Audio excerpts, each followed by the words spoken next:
आलू कुचेली पियाज कुचेली एठी आमर अदा रसुण पेस्ट देली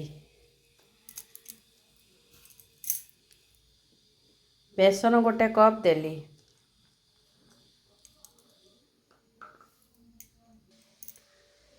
गोटा जीरा देली चिली फ्लेक्स देली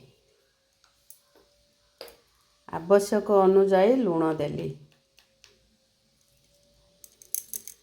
अदा रसुण बटाटा सांग माने ए पकुड़ी रहेला मुख्य अदा रसुण बटाटा देले तार स्मेलटा बहुत सुंदर भाव आसी थाए खाइबा पाई बहुत टेस्टी लगी थाए आपण माने खाली पकुड़ी बनातु किंतु अदा रसुण देइथिबा पकुड़ी की बनातु अदा को रसुण को छड़े की भल से छेची देबे से पकुड़ी आपण मानको केते स्वादिष्ट लागिवो सेटा निजे बने की खाइले जानी परिबे। हो आमे एबे एथिरे पानी देकी अल्प पानी देकी गोळेइबा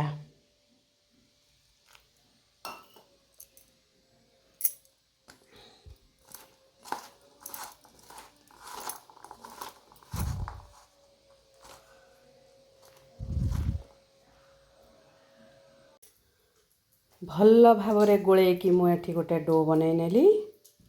आमर गैस लगेकी कड़ा बसे देछि सेथिरे तेल मध्य दे देछि तापरे आमे तेल गरम होला परे आमे पकुड़ी पका स्टार्ट करला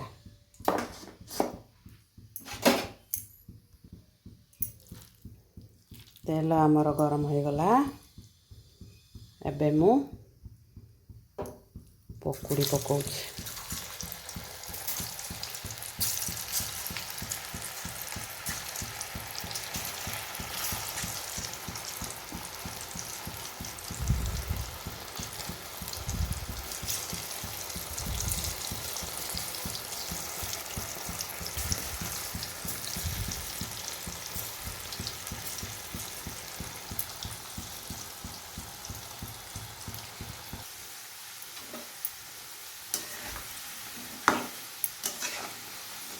पकुड़ी आमर हो गलानी भलसे झुरा झुरा हो जाइछि आलू मध्य सिझी जाइछि एबे आमे ताकू बाहर करिबा हो गला आमर अदा रसुण दिया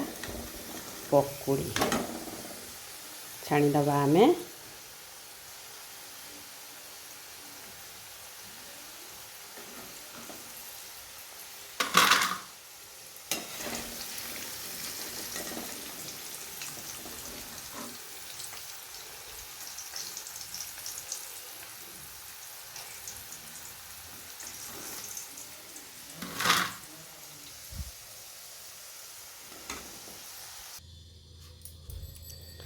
सांग माने